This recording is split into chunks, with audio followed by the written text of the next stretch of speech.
as well. And then we should be fully safe and healthy.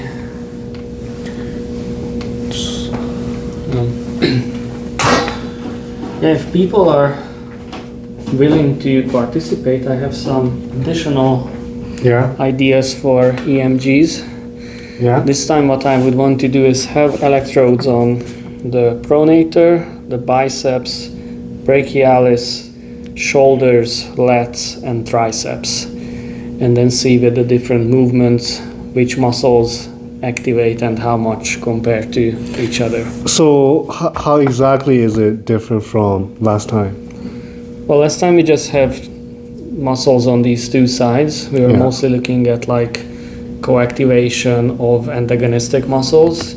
This time it's more like, so what I expect to come out of the research is that the reason why you do top roll or a hook instead of just press is because you can activate more muscles and you can utilize your body better.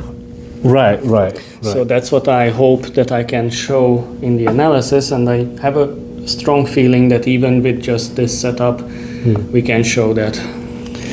Yeah. I think different movement require different muscles, right? Yeah. Some muscles are bigger than others, so you can, after the test, you can basically see how much activation compared to different moves, between the moves. Right? Exactly. Yeah. That's awesome. I think, and also just another, if Will is coming, then it's gonna be awesome, because then we can do another comparison between like professional and amateur. Yeah. And see if, again, what are the differences in that muscle activation pattern. This is very similar to what we did in the human performance lab with the students when we did the arm wrestling stuff. This is just a bit more direct. Yeah.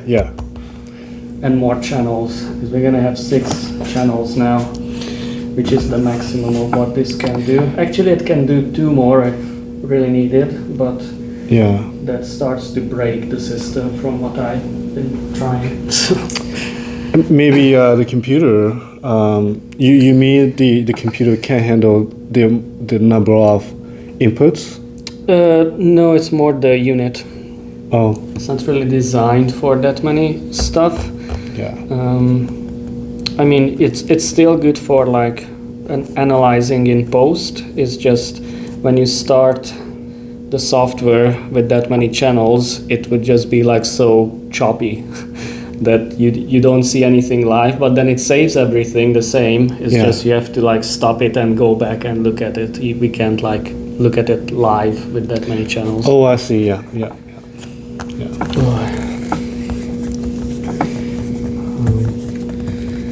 Yeah, so I try to set this up now for working on the right arm. Yeah. Because you can do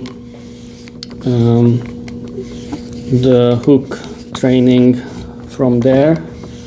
And that's another interesting thing that I got from the last session with Will is that for a hook he puts the cable up, and then for a top roll he puts the cable down, which after I think about it makes a lot of sense, because in a real match, if you think about the forces, then that makes a lot of sense. Because if you are doing a hook, then what your opponent, basically what you work against, is the other person opening your hook, right? Yeah. So moving your hand this way, which is upwards. Yeah, you want to block the lane, basically. Yeah. So that's why, to imitate this force that you are applying to my hand, I need it to point upwards. Because that's the direction that you are opening my hand. Whereas in a top roll, I'm trying to turn my wrist like this, and you're trying to turn it back like this. Yeah. So that's going down. More down. Yeah. Yeah. So that's Makes why sense. it makes a lot of sense to have it this way. And the same thing with the posting. Like I'm trying to do this, Yeah. and you're trying to make me do this. So again, it's down, not up. Down. Yeah. That makes sense. Yeah. That's why having a pulley system is beneficial. Yeah. For and- training. Yeah. for Yeah, training. but it really matters how you set up that pulley system to Yeah. really mimic the things that you are looking for. I think a lot of success in arm wrestling is the right training. Yeah. Right. Given that the level are the same, like the person that has a better training is more likely to win. Yeah. More accurately. And that's something that I hope that the arm wrestling community can get from the research that I'm doing. Yeah. Is to aid their training Yeah. and see what they do. And that's what like Will said last time, that he already, like, based on looking at what we did, Yeah. he already see what he needs to do better and stuff. Right. So he uses it as something that he should look at, right? As Yeah, data, absolutely. right? Okay. Oh, this is Did I leave the strap here? I thought I left the strap here. Yeah, Do you want to? I think that's yours too. Yeah. I don't like the metal though. It's like it's a little bit too hard. I'm slowly starting to use my right arm again. Oh, which one is hurt? Both, but different ways. Yeah. I think the left is fine now, but I'll have to see. But I just want to make sure that, and that's the tricky thing, making sure that your joints heal, but that you keep getting stronger so that they don't get injured again. You know? Yeah. You want to push it, but not too hard. Yeah, exactly. It's just I'll keep my wrist straight.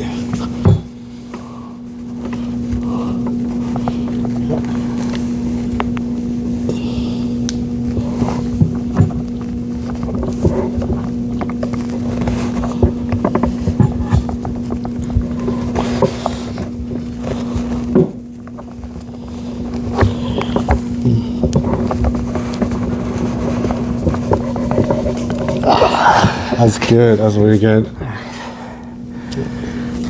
No pain so far. So that's Yeah. good. You are getting it one at a time, right? I think before you were doing one thing right, now you're doing two things right, and then three things right, and then you keep getting stronger that way, Yeah. right? I can feel that there is something that you're not doing, but you're doing other things out right. That's why I feel like you're much stronger. Yeah. So you want to combine everything, basically everything Yeah. that you know that is important in an arm wrestling, you combine it together, all together. Yeah. Because the hand is very complex, right? Yeah. The arm as well.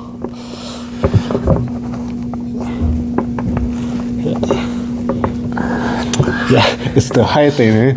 Maybe Yeah. maybe I don't know. People say I cheat in the strap. Maybe if you put it on, it'll feel different.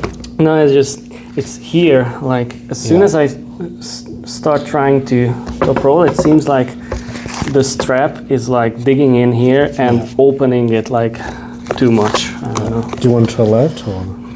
Let's see if I put the Yeah, it makes any strap, if difference. it's different. Yeah.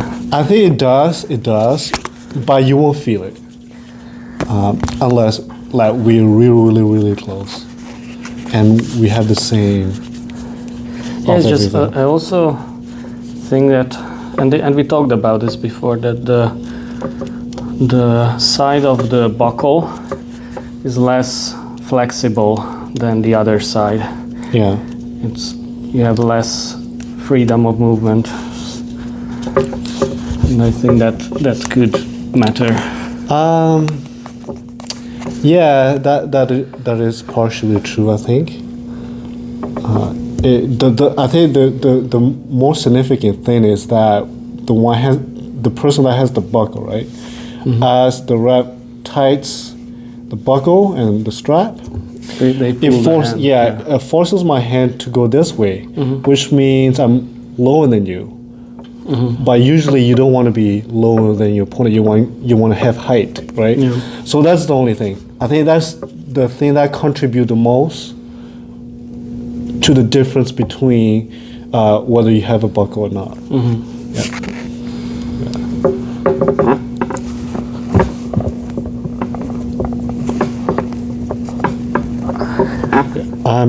I'm relatively fresh. Yeah, no, it's just. The first time we pulled, I didn't feel any pain, but now as soon as I try to. Yeah, so when you pronate, if you do the opposite way, so try to supinate. Yeah.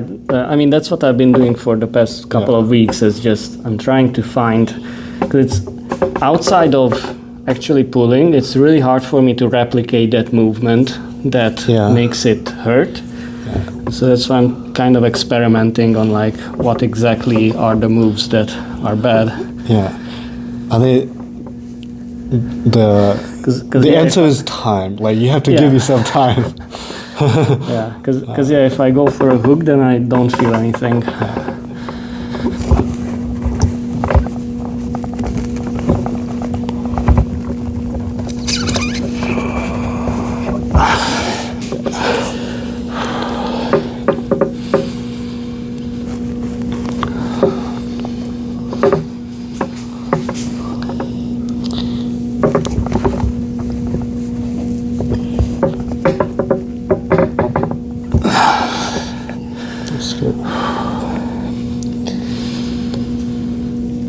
Yeah, I feel like you're doing a lot of side pressure there. Combine anything like do dragging, change directions, different vectors. Yeah, that's better.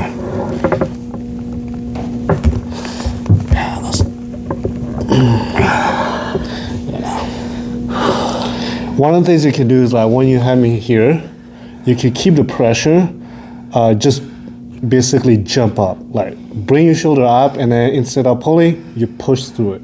Yeah. So transition to press. I don't like that because you have to be really fresh to do that. If you're not fresh, it's painful. It's kind of painful. Yeah. Okay, let's try it one more time.